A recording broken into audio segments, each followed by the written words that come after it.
The fog came up out of the valley like something breathing, curling along the switchbacks an hour before the boy reached the tree line, and by the time he found the trail forking east instead of north, he could no longer see more than 30 feet in any direction.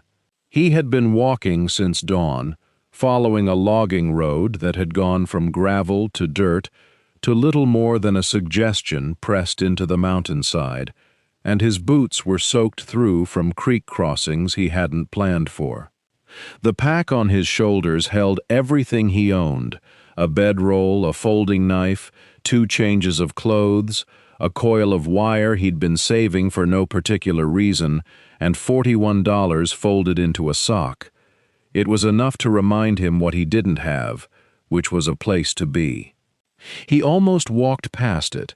The fog thinned for a moment the way it sometimes does at altitude, peeling back just long enough to show him a shape jutting from the cliff face above.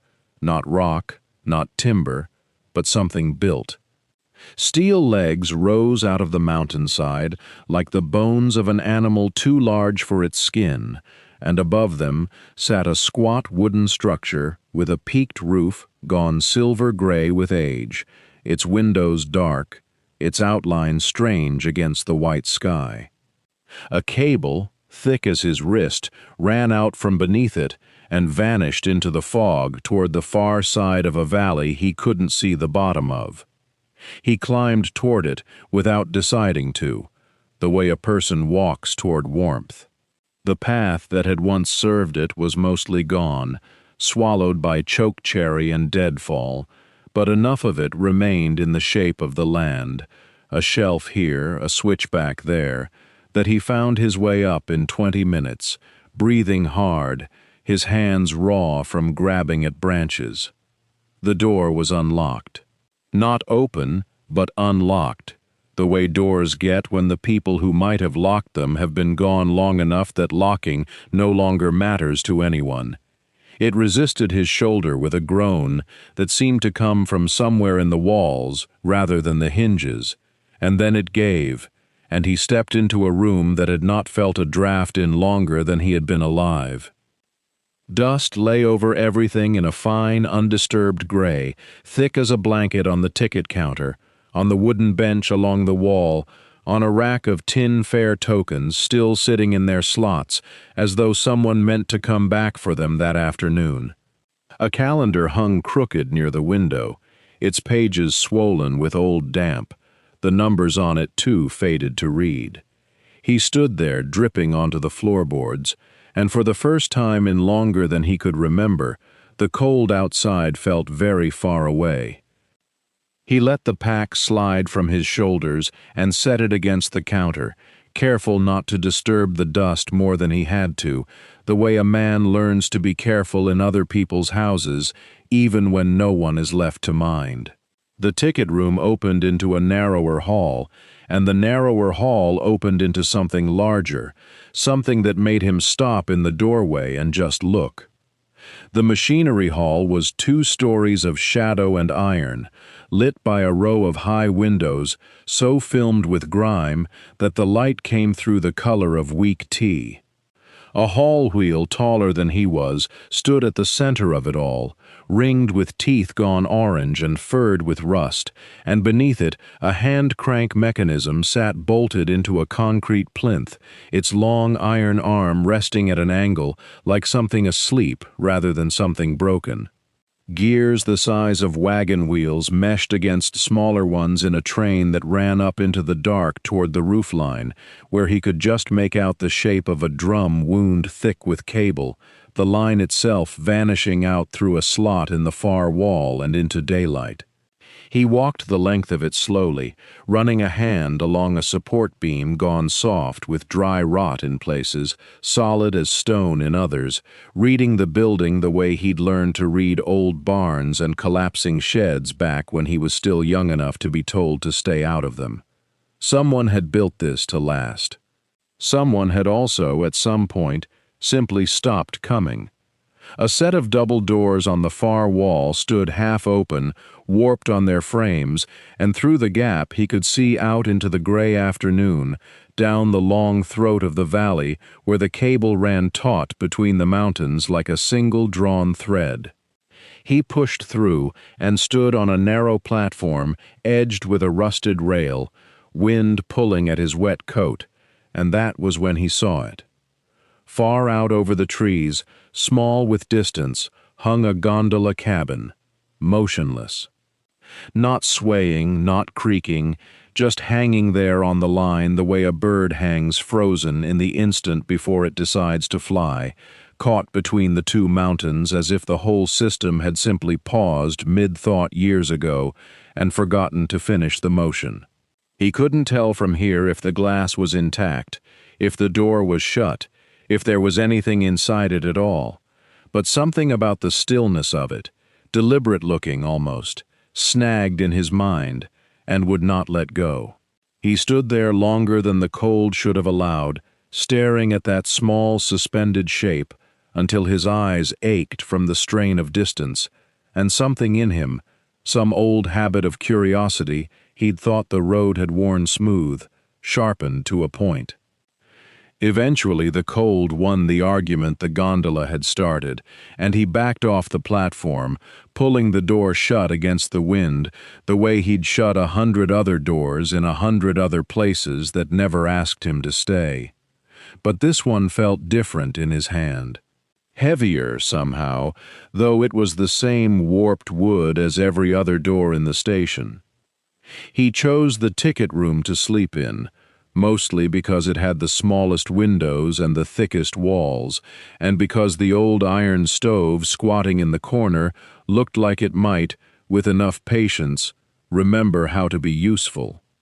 He'd learned patience the hard way, in bus depots and church basements and the beds of pickup trucks belonging to men who talked too much about Jesus and not enough about gas money. Patience with machines was easier. Machines didn't lie to you. They just told you, plainly, what was broken. The stove's flue was clogged with a bird's nest gone to dust, and a scattering of small bones that made him wince and then shrug. Nature, doing what nature did in places men forgot. He cleared it with a length of pipe he found in the machinery hall, working it up through the chimney in short, careful strokes until debris rained down onto old newspaper he'd spread beneath. The damper was rusted shut, and it took him the better part of an hour, a little oil scavenged from a tin can in the corner, and a great deal of quiet cursing to work it loose. The firebox itself was sound, just needed a wire brush and some elbow grease to knock the scale off the grates. He built the fire small at first, the way he'd learned to from an old man in Idaho who'd fed him soup once and taught him things without ever asking his name.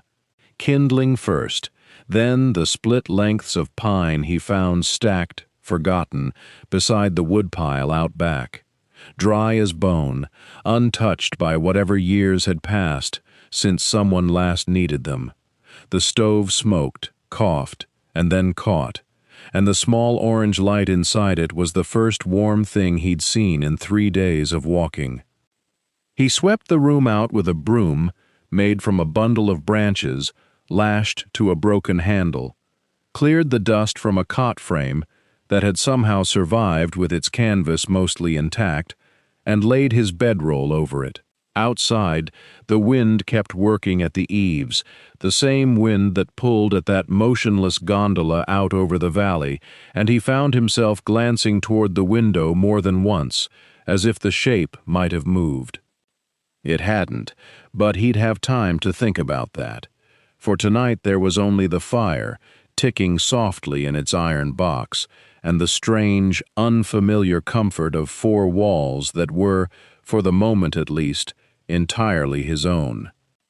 Morning came gray and thin through the station's grimed windows, and before he touched anything else, he built the fire back up and stood over it a long moment, warming hands that had gone stiff in the night. Then he began to look, really look, at what he'd found. The wall map in the ticket room was the first thing to hold him. Hand-inked, the paper gone the color of weak tea, it showed the whole span of the valley, the lower station marked with a small square, the upper one with another, and between them a single confident line drawn taut across empty space. Someone had labeled the towers in pencil, numbering them 1 through 4, and beside the fourth someone else, a different hand, looser, quicker, had written, "Watch the wind here," with an arrow pointing west. He didn't know why the words made something settle in his chest, only that they did. Decades back, though he had no way yet of knowing the years, 2 young men had built this line with their own hands, out of timber hauled up switchback trails and cable strung foot by foot between towers, raised on nothing but muscle and stubbornness. The elder had taken the valley floor as his post, tending the winch house, greasing the great spooled drum, calling up the mountain through a hand-cranked signal box whenever a car was loaded and ready to send. The younger had claimed the high station, built his cabin from standing timber, and learned to read the valley's moods from up there, the way fog pooled before a storm, the way the cable sang different notes depending on the cold. They had worked out a code between them, 3 short pulls on the signal wire for all clear. 1 long for wait. 2 quick and 1 long for coming down myself.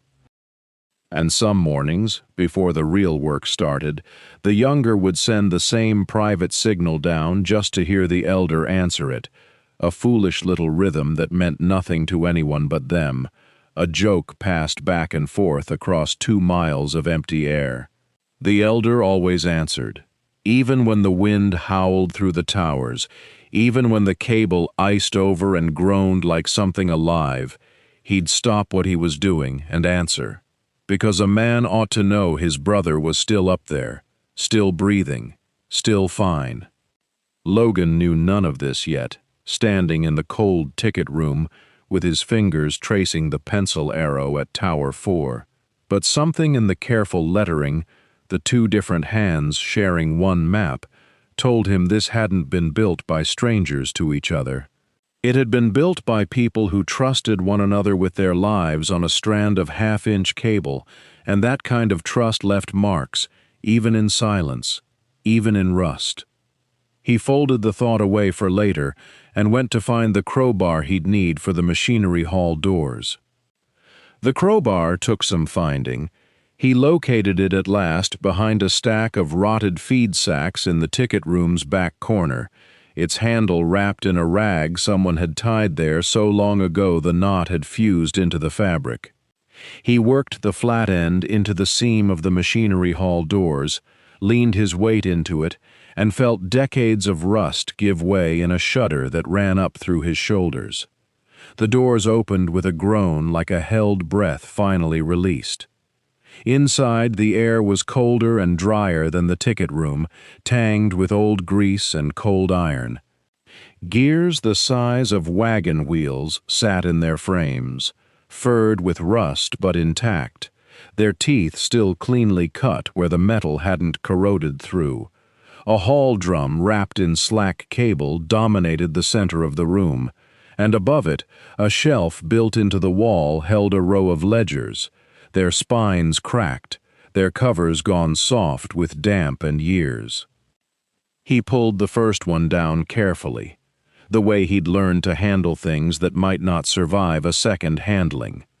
The pages inside were brittle but legible, filled with a slanted, economical hand-recording dates, temperatures, cable tension readings, notes on ice buildup and bearing wear. Tower 3 needs greasing before first frost. Cable stretch within tolerance. He says drum bearing sounds rough. We'll check Sunday. Someone had kept this system alive through careful, unglamorous attention, day after day, for years. Further down the shelf he found loose diagrams folded into thirds, hand-drawn in pencil and ink, showing the Hall mechanism from 3 angles: the drum, the brake assembly, the tensioning wheel that kept the cable from sagging too far in summer heat. Someone had labeled every part in small, patient letters, as if anticipating that one day a stranger might need to understand it, without anyone left to explain. Logan sat on an overturned crate and read by the gray light coming through the grimy windows, matching the diagrams to the machinery in front of him, part by part. The drum brake was seized, but not broken. The tensioning wheel had dropped its cable, but the frame was sound. Nothing here was destroyed, only stopped, only waiting, the way the whole station seemed to be waiting. He thought of the gondola hanging motionless out over the valley and understood, for the first time, that it wasn't wreckage. It was a machine mid-thought, paused between one motion and the next, and everything he needed to finish that thought was written down in these pages by people who had wanted it finished. He closed the ledger, set it carefully back on the shelf, and looked around the hall with new eyes, not at what was broken, but at what could still be taught to move. Tomorrow he would start with the brake. Tonight, he told himself, standing in the cold with rust dust on his hands, he would learn this place's language one gear at a time, the same patient way its builders had once learned each other's. The rain came the way it always did in that country, without warning, the sky over the ridge going the color of wet slate in the space of an hour. Below, on the switchback road that climbed from the valley floor to the lower station, the water found the old scars in the hillside, the places where a logging cut decades before had loosened the soil and never quite let it settle again. It had been a wet spring that year, wetter than most, and the mountain had been carrying the weight of it for weeks, the way a man carries a debt he hasn't yet been asked to pay. The younger of the 2 brothers was at the controls that afternoon, feeding cable through the tensioning wheel while his brother worked the drum brake, calling out adjustments over the clatter of the gears. Neither of them heard it start. It was the birds that told them first, a sudden emptying of the trees along the eastern slope, a silence where there should have been noise, and then the sound itself arrived, low and enormous, like something underground clearing its throat. By the time they reached the window, the road was already gone. Not damaged. Gone, folded under a slope of mud and broken timber that had come down in one long exhale and buried 400 feet of switchback beneath itself, taking with it the culvert, the guardrail, and the narrow shoulder where trucks used to turn to unload freight. What was left looked less like a road than like the memory of one, a pale seam in the mud that the rain was already erasing. The county men came up on foot 2 days later, once the slope had stopped moving, and stood at the washout with their hats in their hands the way men do at a graveside. They said what men in their position always said, that it wasn't cost-effective, that the tramway had never carried enough freight to justify a rebuild, that the county's obligation ended where the road had ended. They were not unkind about it. They simply left, and did not come back, and within a season the line was struck from the maps that mattered, the ones with budgets attached to them. But the brothers did not strike it from their own. In the ledger, in a hand gone tighter and more urgent than the entries before it, the elder had written that the cable was sound, that the towers were sound, that a road was only one way down a mountain and not the only way to keep 2 men connected to each other. Below that, in the same ink, was a rough sketch of the gondola loaded with crates, and beside it, a single underlined word: supply. As though the word alone were an argument, a decision already made, a refusal dressed up as a plan. Logan closed the ledger with the care of a man closing a door on someone sleeping, and carried the brother's decision out into the machinery hall, like an instruction he meant to follow. He started with the brake drum, because a man who has spent enough time around engines knows that whatever else fails, the thing that stops the load must never be the thing you guess about. The drum was seized with the rust of 30 winters, the brake band fused to it in a marriage neither had asked for. He worked penetrating oil into the seam a little at a time, morning and evening, patient as a man salting a hide, and on the 4th day the band gave with a groan that ran up through the floorboards and into his boots. He freed it whole, cleaned it on a bench he'd swept clear of decades of mouse leavings, and refaced it with a strip of leather belting cut from a harness he found coiled in a crate. Not what the original builders would have used, but close enough in weight and grip that the drum, when he wound it back into place, held. The main bull gear was worse. 2 teeth had sheared clean off at some point, long before the line went quiet, and he spent an evening by lamplight staring at the gap the way a man stares at a missing tooth in his own mouth, trying to decide if the loss changed the shape of the whole face. He couldn't cast new teeth, not up here, not with what he had. So he did what the diagrams in the drawer suggested a caretaker might have done in a pinch. He cut hardwood blanks from a fence post, shaped them on the bench vise with a rasp and a coarse file until they fit the gap like a plug fits a leak, and pinned them through with iron rod driven and peened flat on both sides. It wasn't elegant, it would need watching, but when he turned the flywheel by hand, the wooden teeth caught the mesh clean and carried the load through without a hitch, and something in his chest loosened that he hadn't known was tight. The cable tension took longer than either, because tension is patient and unforgiving in a way gears are not. Too little, and the line sagged dangerous and slack.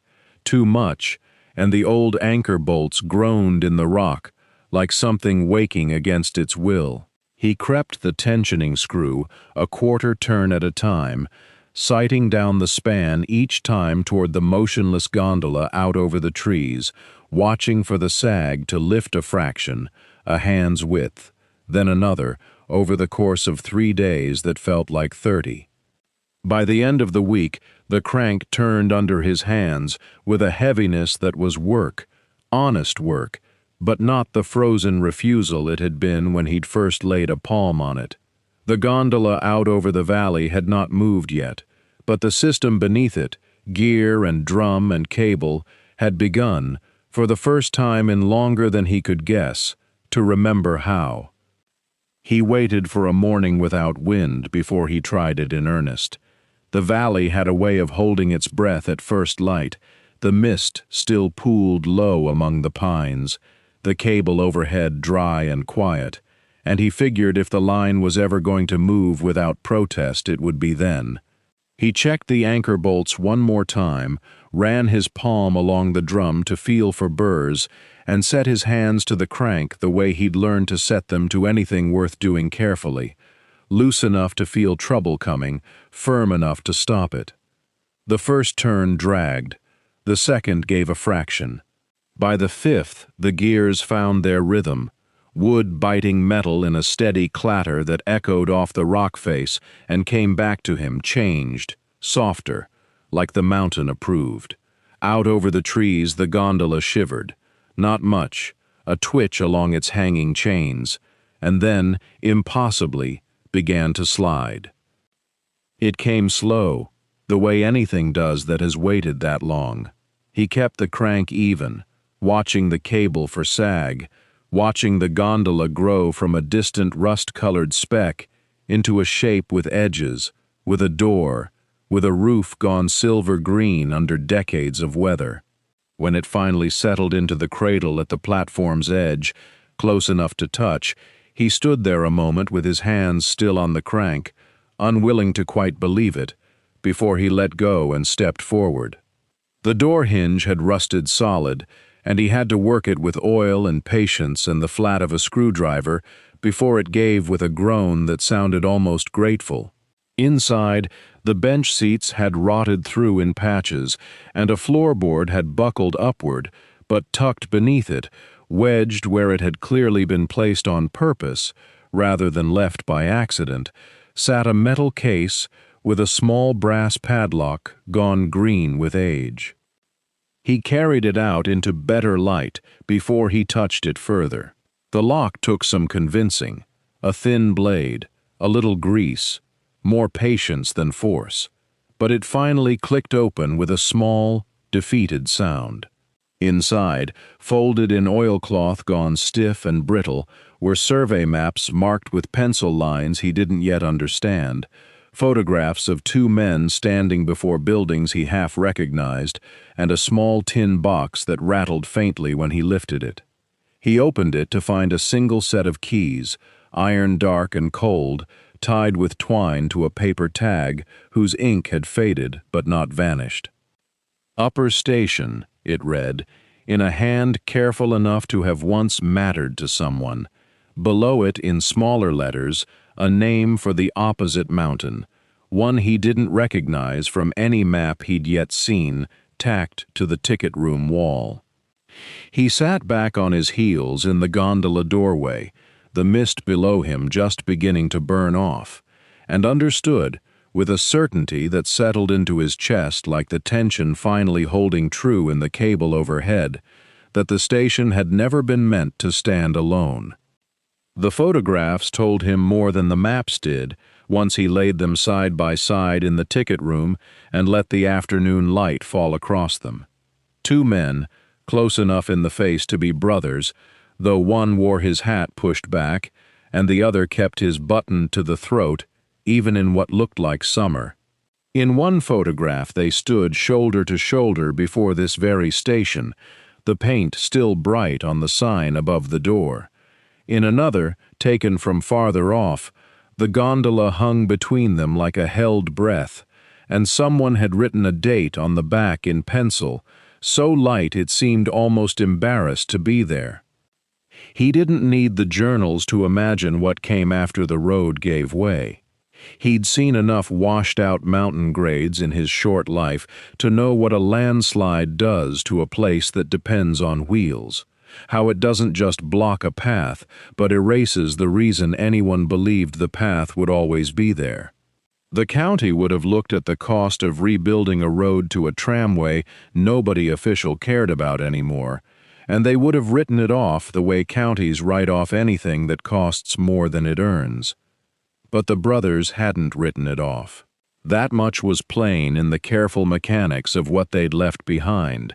The oiled fittings, the patched cable sleeves, the tin box kept dry inside oilcloth inside a locked case, inside a gondola that had been sent out and never fully retrieved.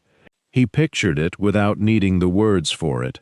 The younger one, down below, packing a crate with what could be spared, coffee, nails, a folded newspaper, a letter written by lamplight, and cranking the wheel by hand until the gondola crept out over the drop, swaying, carrying across a gap that no road could cross anymore.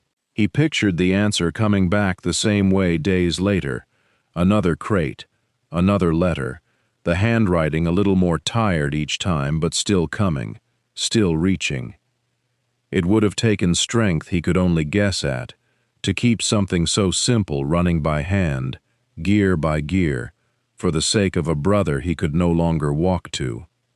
No easy visits, no shouted conversation across a fence line, only the patient, mechanical act of sending and waiting,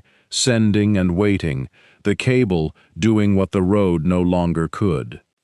He set the photographs down and looked out the ticket room window at the gray shape of the far mountain, half hidden in cloud, and understood that somewhere over there was the other end of everything he'd found here, a cabin, maybe, or a workshop, waiting the same way the gondola had waited, motionless and patient, for someone to finally come looking. He left before the frost had burned off the grass, the survey map folded into his coat pocket alongside the keys that had waited so long in their locked case.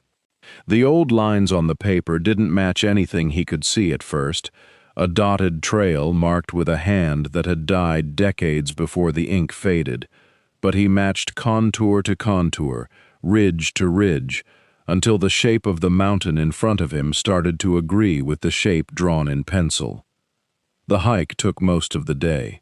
He crossed a dry creek bed choked with deadfall, climbed a slope of loose shale that made him sorry he hadn't brought gloves, and twice lost the trail entirely in stands of lodgepole pine, so thick the light came down in narrow coins.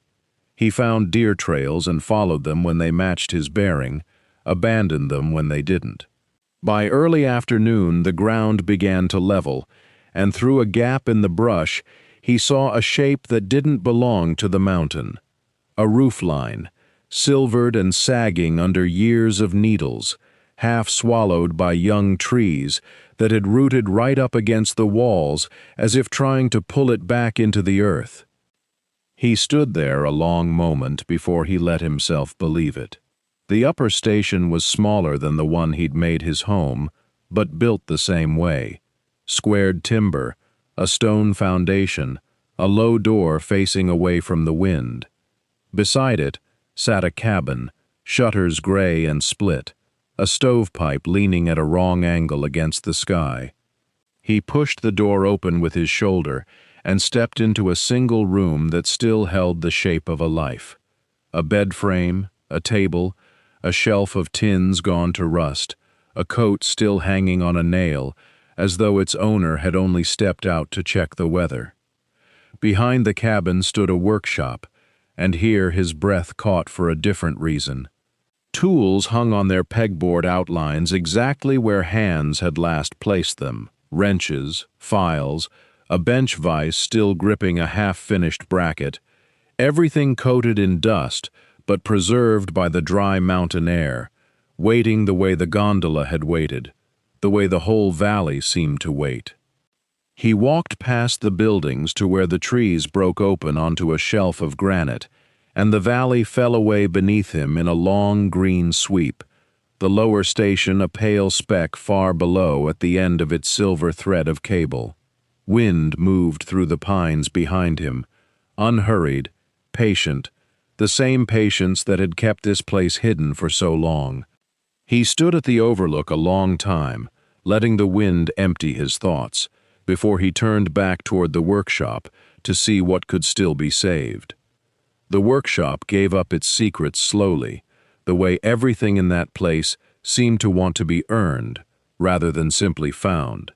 Beneath a tarp gone stiff with age, he uncovered a second ledger, its pages brittle but legible, and in its cramped hand he found the story finishing itself. The entries from the last winter were shorter than the ones before, the handwriting looser, wavering across lines that had once been straight. Sent flour and matches down. No letter back.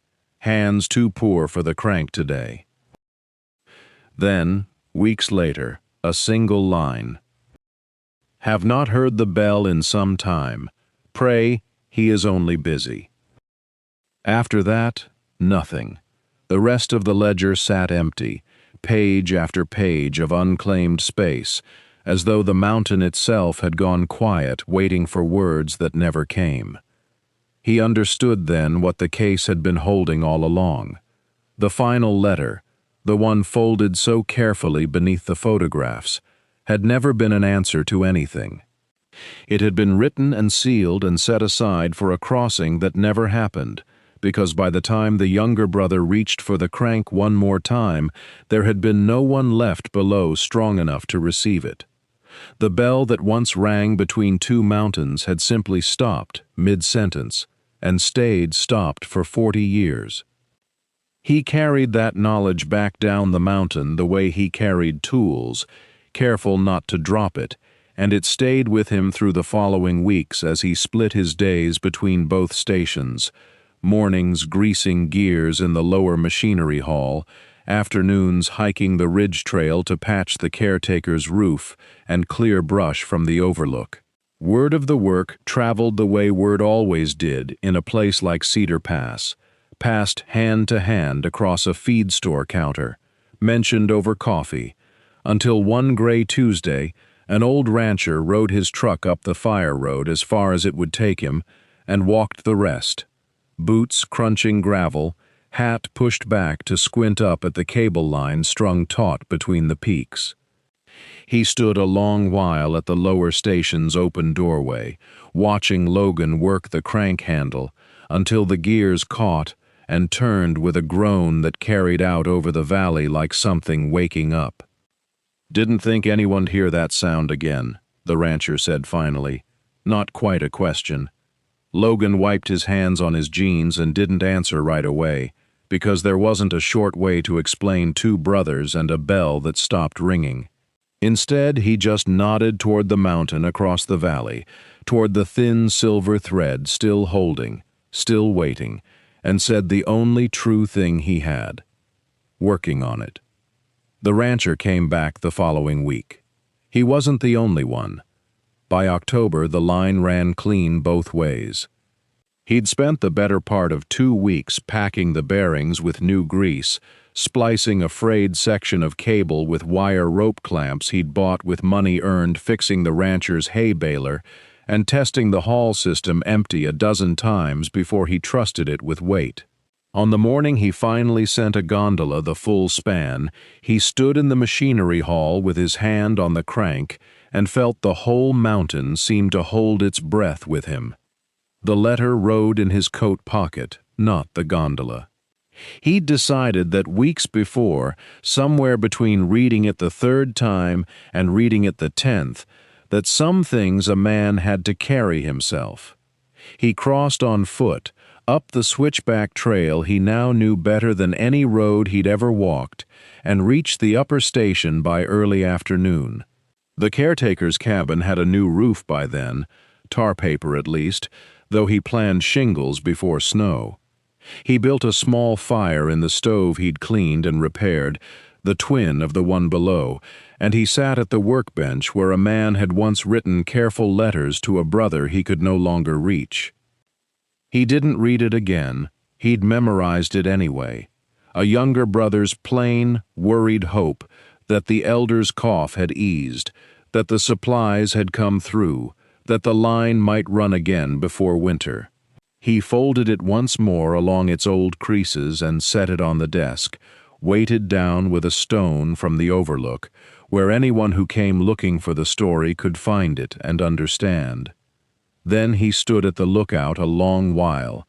The valley spread gold and green below, the 2 stations joined again by a thread of steel that had waited longer than he'd been alive to be useful.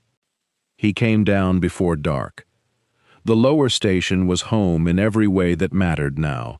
The stove warm, the cot built solid, tools hung on the wall where his hands could find them without looking.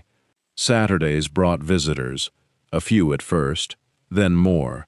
The rancher with his grandson, a school teacher, curious about the old maps, boys who wanted to see the gears turn.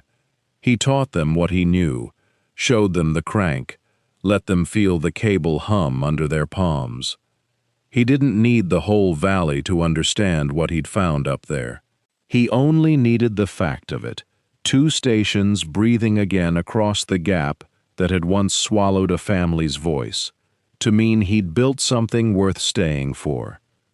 For the first time since he'd started walking, he wasn't drifting toward anywhere. He was already there.